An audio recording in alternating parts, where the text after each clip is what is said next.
Have you ever tried meditation, and have you ever had these thoughts cross your mind that it's a waste of time, I didn't really get anything from that, and it's a bit boring and I don't really see the point?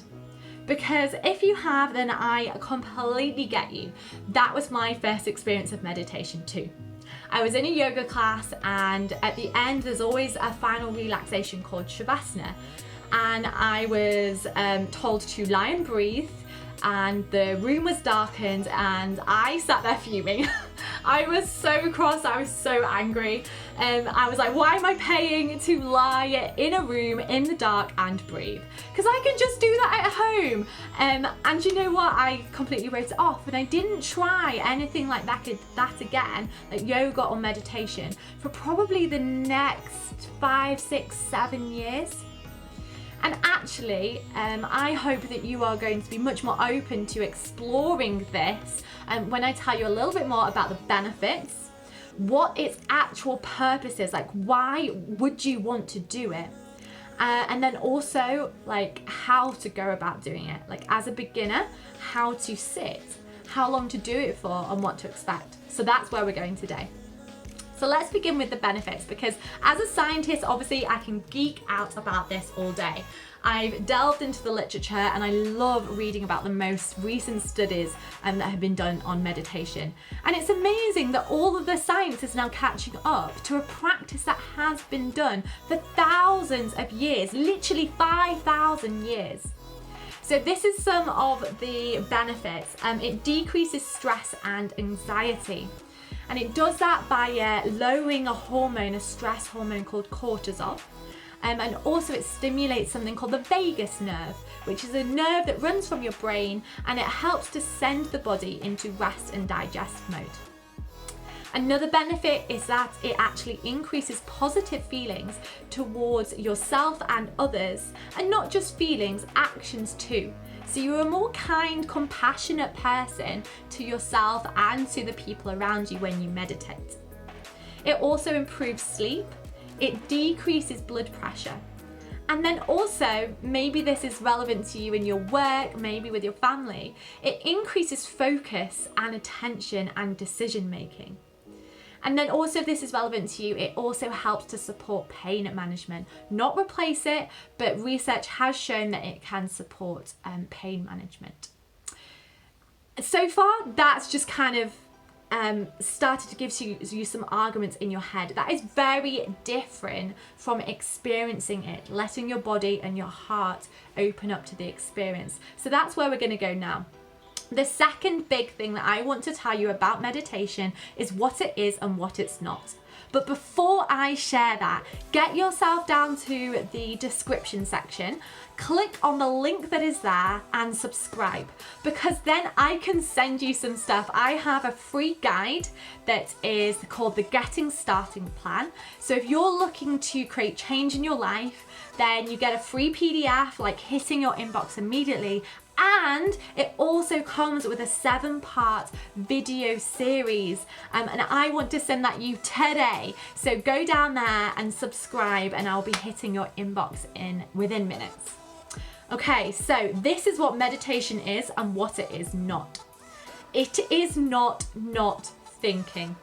And I was confused about this for so long, and I was thinking I've succeeded, I've failed. 90% of the time I had failed because I was sat there thinking. And it actually took my yoga teacher training to open myself up to realize it's not that. You can't be good or bad at meditation. You can't succeed or fail because it's not about not thinking. So what is it? The purpose of meditation is to change the relationship to your thoughts and feelings. Yes, more people need to know this. It's to change the relationship to your thoughts and your feelings. And I'm going to explain a little bit what I mean about that. So one of my favourite analogies to explain this is, imagine you're in traffic and someone cuts you up. Now, I don't know about your reaction, but a very common one for me would be to get on that horn, throw a few swear words around and get angry. And the thing is, in that moment, you're so in that moment that you are anger. Anger is your identity. And we do this all the time with our thoughts and our feelings. Like, we are sad, we are lonely. You say things to yourself like, I am shy, I am good at my job, I am bad at running.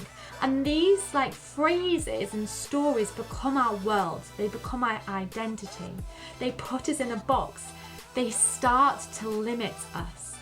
And what meditation does is it busts that box open.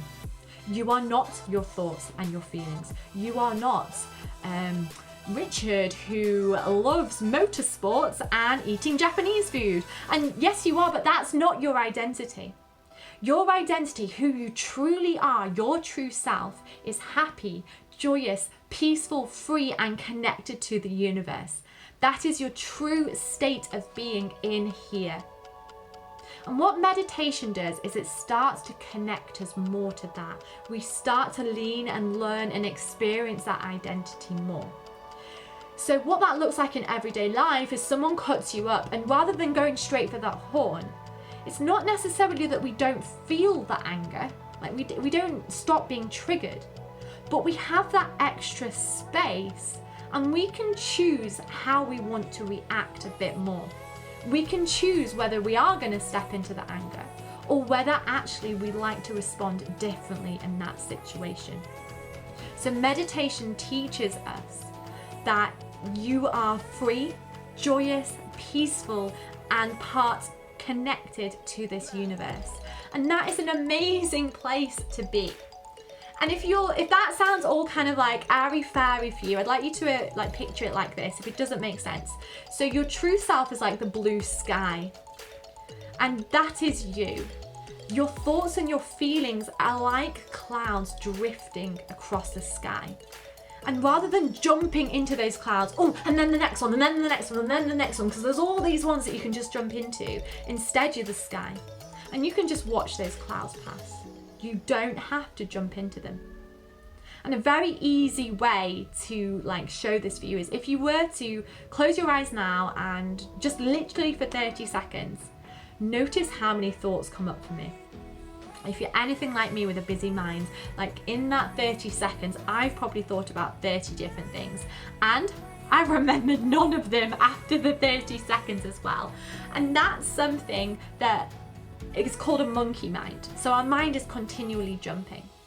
Meditation teaches us that space, that relationship between our thoughts and our feelings. And we call that our lion mind. So actually it's more alert, it's more focused, it's more in line with our true self compared to these frantic and frenetic thoughts and feelings. So that's its purpose. How do you actually do it? Well, you would sit or lie. And I encourage you, especially when you begin, to experiment with your position and support yourself. So you don't have to be sitting down making these hand symbols. These are mudras, by the way, and yes, they have a purpose, but you don't have to do that if you don't want to when you start meditating. So sit, lie. It can be really nice to prop up the hips, because what you don't want to think about is spending 5, 10, 20 minutes just enduring through how uncomfortable you are. And it does actually become more comfortable as you get used to it and your body starts to support yourself better. But raising up the hips, so sitting on like blocks, cushions, you might also pad out the lower back, you might sit in a chair, you do not have to be like on the floor at all if that doesn't suit you. I'd start small, so there's absolutely nothing wrong with like 1 to 2 minutes initially. And then what you do, how you actually practice meditation, is there is only 2 states. There is awareness and there is distraction. And the distraction is the thoughts and the feelings. And whenever you notice them, and you might be quite far down the rabbit hole at that point, but whenever you notice that you've got distracted, you bring yourself back to awareness, back to the moment. And quite often, different meditations use something to anchor yourself to that. And quite a lot of meditations might use the breath. So you bring yourself back to noticing the breath. And it might be a particular part of the breath or a movement, but that tends to bring us out of thoughts and feelings about the future and the past and back into this exact moment. And then you just do that as many times as is needed. If you wander off 100 times in 1 minute, then bring yourself back kindly without judgment. Choose to bring yourself back to this moment and back to your breath. And that's what meditation is. And that's why you can't succeed or fail at it. There is only noticing and bringing yourself back to awareness. It's called a meditation practice. You have to practice it. And yeah, it's going to be hard to make it stick. There's no instant gratification for sitting in silence for 5, 10, 15 minutes.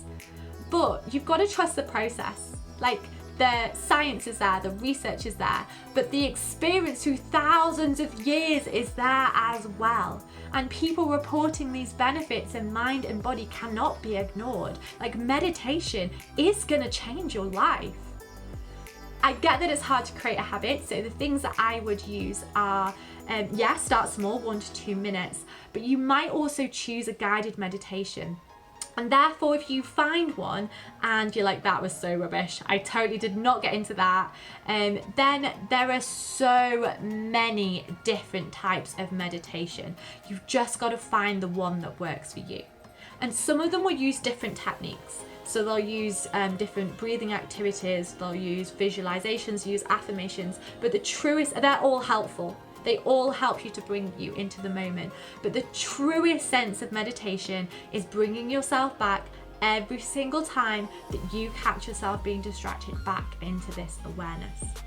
Apps that I love to use, because I know you want these practical recommendations that you can go away and do this and try this at home. So I love Headspace.